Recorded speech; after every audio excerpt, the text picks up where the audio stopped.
क्या आपको पता है कि ट्रांसफार्मर एक कांस्टेंट फ्लक्स मशीन है? क्या आपको पता है ट्रांसफार्मर एक कांस्टेंट पावर मशीन है? क्या आपको पता है ट्रांसफार्मर एक फेज शिफ्टिंग डिवाइस है? क्या आपको पता है कि ट्रांसफार्मर एक नेगेटिव फीडबैक डिवाइस है? इन्हीं सब पॉइंट के साथ और कुछ एडिशनल पॉइंट लेकर आज के इस वीडियो में हम डिस्कस करने जा रहे हैं ट्रांसफार्मर्स के बेसिक फीचर्स के बारे में। So by 9 points we are going to discuss the basic features of the transformer, and these 9 points I have done in the board as you can see. So we'll discuss the features of transformer one by one by this very special 9 points. So first feature देखते हैं, constant power device. Constant power device ये क्या बोल रहा है कि transformer जो होता है वो एक कांस्टेंट पावर डिवाइस होता है। अब इसका मतलब क्या है? इसका मतलब ये है कि जो हमारा ट्रांसफार्मर है उसका जो इनपुट पावर होगा और जो आउटपुट पावर होगा वो सेम होगा। Means the transformer working on the same power from the input side to the output side. Same amount का पावर क्या हो रहा है यहाँ पर हमारा ट्रांसफर होगा इनपुट से आउटपुट पे, इसीलिए हम क्या बोल रहे हैं इसको कांस्टेंट पावर डिवाइस। यदि हम यहां पर, जैसे मैंने यहां पर एक ट्रांसफार्मर ड्रॉ किया हुआ है, आप देखेंगे यदि मैं इसको यहां पर बोल रहा हूं कि ये हमारा एक इनपुट साइड हो जाएगा और ये पार्ट जो हो जाएगा ये हमारा आउटपुट साइड हो जाएगा। समझने के लिए मैं इसको बोल देता हूं यहां पर कि ये जो है ये एक हमारा इनपुट साइड हो गया और ये वाला जो पार्ट हो गया ये हमारा एक आउटपुट साइड हो गया। ठीक है, तो जो इनपुट साइड का हमारा पावर होगा और जो आउटपुट साइड का पावर होगा वो क्या होगा, वहां पर सेम होगा। क्या होगा, वहां पर हमारा सेम होगा। इसलिए ट्रांसफार्मर को कांस्टेंट पावर डिवाइस भी बोला जाता है। क्या बोला जाता है? Constant power device. आइए बढ़ते हैं सेकंड पॉइंट की तरफ। यहां पर बोल रहा है कांस्टेंट फ्रीक्वेंसी डिवाइस। इसका मतलब क्या है कि ट्रांसफार्मर जो ऑपरेट होगा वो कांस्टेंट फ्रीक्वेंसी पे ऑपरेट होगा। Frequency will not change in the entire process of the transformer.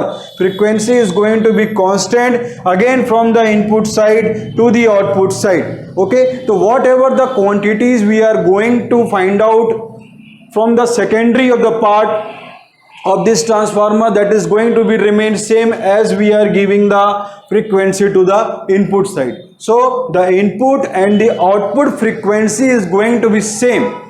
That's why the transformer is called the constant frequency device.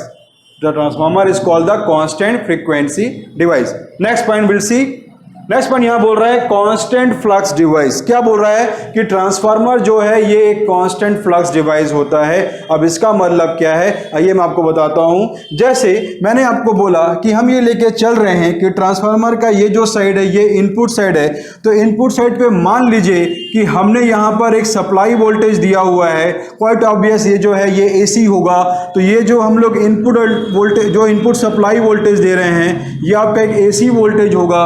इससे जो करंट जा रहा है, मान लीजिए मैंने इसको IAC यहाँ पर लिख दिया, ये जो करंट होगा ये जो हमारे नंबर ऑफ टर्न्स जो यहाँ पर दिए हुए हैं इसको मैं यहाँ पर N1 लिख देता हूँ। ये करंट जो होगा नंबर ऑफ टर्न से पास होगा और MMF क्रिएट करेगा। जैसे ही MMF आएगा उससे फ्लक्स बनेगा और फ्लक्स जो होगा ये ट्रांसफार्मर कोर में सेटअप हो जाएगा। तो जो फ्लक्स होगा, the flux will be set up in this transformer core। ऐसा आप देख सकते हैं, ये मैंने यहाँ पर ड्रॉ किया हुआ है। This is the flux, this is the flux setup हो जाएगा यहाँ पर। अब ये जो फ्लक्स होगा हमारे ट्रांसफार्मर में, इसी को लेके जो थर्ड फीचर है ये बोल रहा है कि ट्रांसफार्मर जो है ये एक कांस्टेंट फ्लक्स डिवाइस है। ट्रांसफार्मर में जो इनपुट साइड है तो वहां पर भी वोल्टेज होगा, जो आउटपुट साइड है वहां पर भी कुछ वोल्टेज होगा। मान लीजिए मैं यहाँ पर एक लोड ले लेता हूँ यहाँ पर, जिसको मैंने रिप्रेजेंट किया है ZL से। और ये जो लोड होगा, दिस लोड में भी रेजिस्टिव, इंडक्टिव और कैपेसिटिव किसी प्रकार का भी लोड हो सकता है। तो ये जो लोड रहेगा एक पर्टिकुलर अमाउंट का करंट ड्रॉन करेगा I2, और ये करंट कहाँ से आएगा, जो इंड्यूस्ड EMF होगा on the output side of the transformer वो ड्रॉन करेगा current I2, and that is going to be supplied to the load, and the voltage that will appear across the load that we can define as the VL, that we can define as the VL, this is called the load voltage। तो कहने का मतलब ये है यहाँ पर कि इस इंटायर प्रोसेस में यदि आप देखेंगे कि ट्रांसफार्मर को हमने कनेक्ट कर दिया है एक पर्टिकुलर लोड से, तो जो ट्रांसफार्मर का जो फ्लक्स है that is going to be same, that is going to be same. So that's why the transformer is called the constant flux machine. Okay, next point will see. अब next point यहां पर क्या बोल रहा है, transformer is a electromagnetic energy conversion device. Transformer क्या है हमारा, एक इलेक्ट्रोमैग्नेटिक एनर्जी कन्वर्जन डिवाइस। इसमें दो टर्म यहां पर आया है, एक है इलेक्ट्रिकल और दूसरा है मैग्नेटिकल। जैसे आप यहां पर देख सकते हैं कि यहां पर जो सर्किट बना हुआ है यहां पर, तो देखिए जो ट्रांसफार्मर का जो कंस्ट्रक्शन के बारे में हम लोग बात करें तो यहां पर दो पार्ट आएगा, एक आएगा ट्रांसफार्मर का कोर और सेकंड आएगा ट्रांसफार्मर की वाइंडिंग। सेकंड जो आएगा वो आएगा ट्रांसफार्मर की वाइंडिंग। अब देखिए जो कोर है ये एक मैग्नेटिक कोर है और जो वाइंडिंग है ये एक इलेक्ट्रिकल कंडक्टर है यहाँ पर। तो ये प्रकार से ये कैसा बन रहा है, एक इलेक्ट्रिकल प्लस एक मैग्नेटिक सिस्टम का ये कोलिब्रेशन से क्या बन रहा है हमारा यहाँ पर एक ट्रांसफार्मर का जो डिजाइन है वो यहां पर एक फॉर्म हो रहा है, राइट। तो आप देखेंगे कि इलेक्ट्रिकल सिस्टम भी आ रहा है और मैग्नेटिक सिस्टम भी आ रहा है, इसीलिए हम इसको बोल रहे हैं इलेक्ट्रोमैग्नेटिक सिस्टम। तो इसकी वजह से क्या हो रहा है कि जो ट्रांसफार्मर में जो एनर्जी जो ट्रांसफर होने जा रहा है from primary to secondary, that is going to be by electromagnetic energy conversion principle. अब ध्यान रखें जो इलेक्ट्रोमैग्नेटिक एनर्जी कन्वर्जन हो रहा है ये इंटरनली हो रहा है ना कि externally. So whatever the energy is going to be transfer from the input side of the transformer to the output side और we can say to the load side of the transformer, that energy is going to be transfer by the electromagnetic energy conversion principle. Remember this is going to be happen internally, that is going to be happen internally, right? Now we'll move to the next point.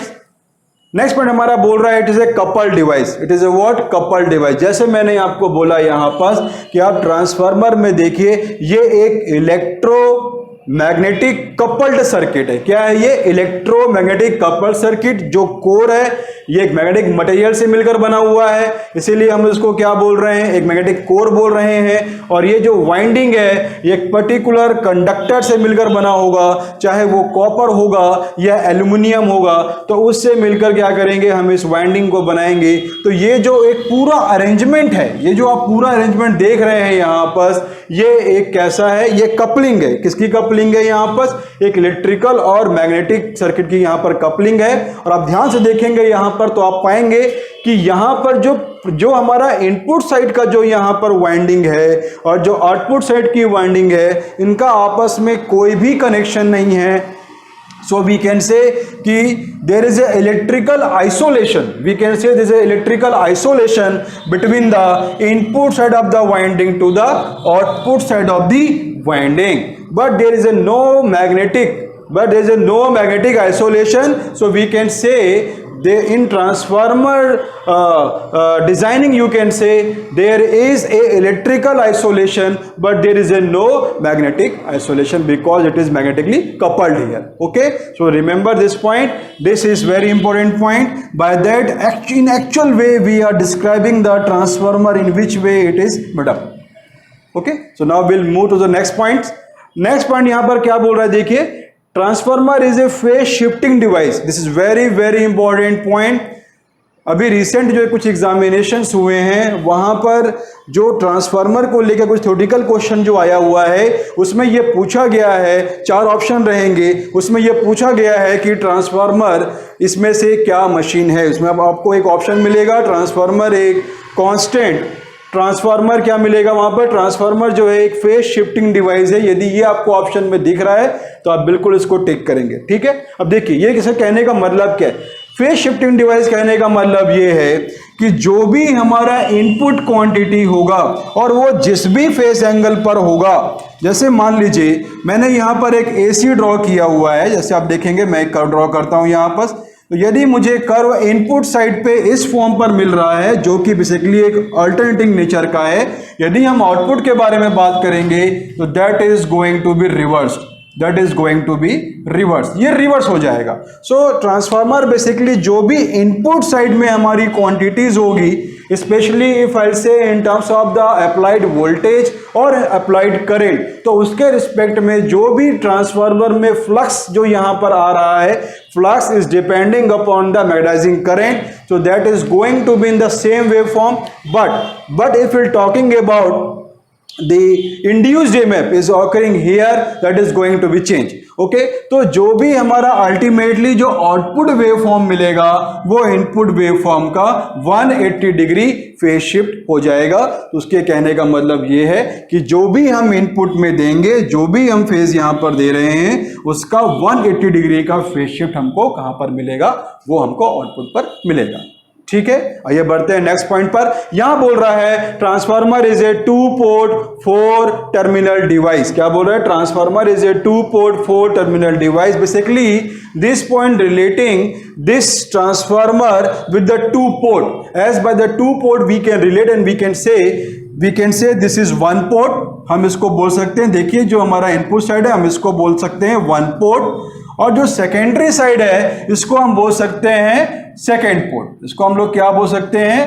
इसको हम बोल सकते हैं second port, right? So 1 port and second port, so this become 2 port, 1 2, this 2 port and having how many terminals? Having the 4 terminals, so we can say 1 2 3 4. So we can define here, this is 1, this is 2, this is 3 and this is 4.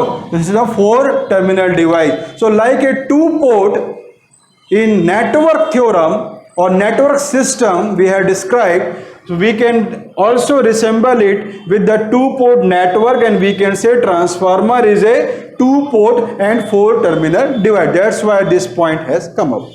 Now we'll move to the next point. यहां बोल रहा है singly excited device. यहां पर क्या बोल रहा है कि जो ट्रांसफार्मर है वो क्या है? वो है सिंगली एक्साइटेड डिवाइस। इसका मतलब क्या है? इसका मतलब ये है कि जो हमारा ट्रांसफार्मर होगा हम उसको सिर्फ और सिर्फ एक ही सोर्स से क्या कर रहे हैं? उसको एक्साइट कर रहे हैं। जैसे आप देख सकते हैं कि I have given a single source of supply here and by that the transformer is going to be energized and after that the transformer is working. So हम बोल सकते हैं कि ट्रांसफार्मर जो होगा यहां पर एक सिंगल एक्साइटेशन सिस्टम से ही क्या करेगा? वहां पर काम करेगा। ठीक है, that's why we can say transformer is a singly excited device. Next point आप देखिएगा, यहां पर ये बोल रहा है transformer provide a negative feedback device. This also a very different point.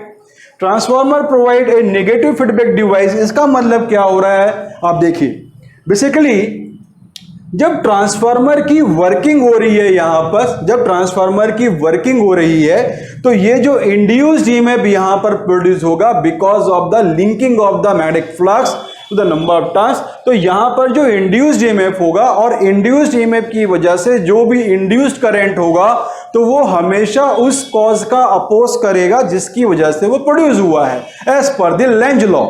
So you can say to satisfy the Lenz law, basically the transformer is working as a negative feedback device. So this point arises to you can say to compensate or to satisfy the Lenz law condition, right? So this is very important point, take care of this. So these are some very good and different point जो मैंने यहाँ पर लिया है।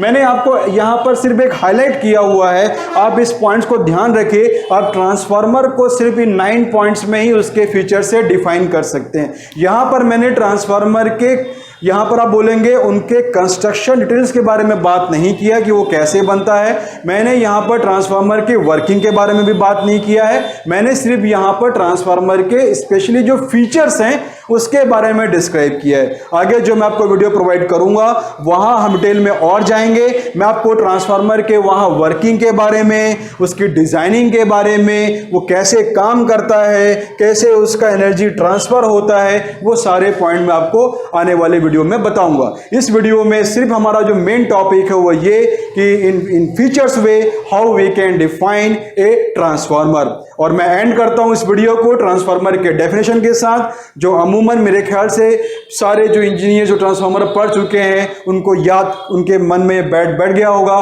कि transformer is a static device which transverse the electrical form of the energy from primary circuit to the secondary circuit without changing its frequency on the basis of Faraday's law of electromagnetic induction. This all things I am going to explain in the coming videos. Okay, transformer एक static device है. It does not have any movable part. That's why we are saying a static device. It does not changing the frequency. That's why we have said constant is a frequency device, and the basic working principle of the transformer is the Faraday's law of electromagnetic induction. Right? So this is the definition of transformer. So right now I am just ending this video with this 9 points. Take care, this 9 point is very important, and also in the coming videos I am going to explain this all 9 points. Right? So thank you very much.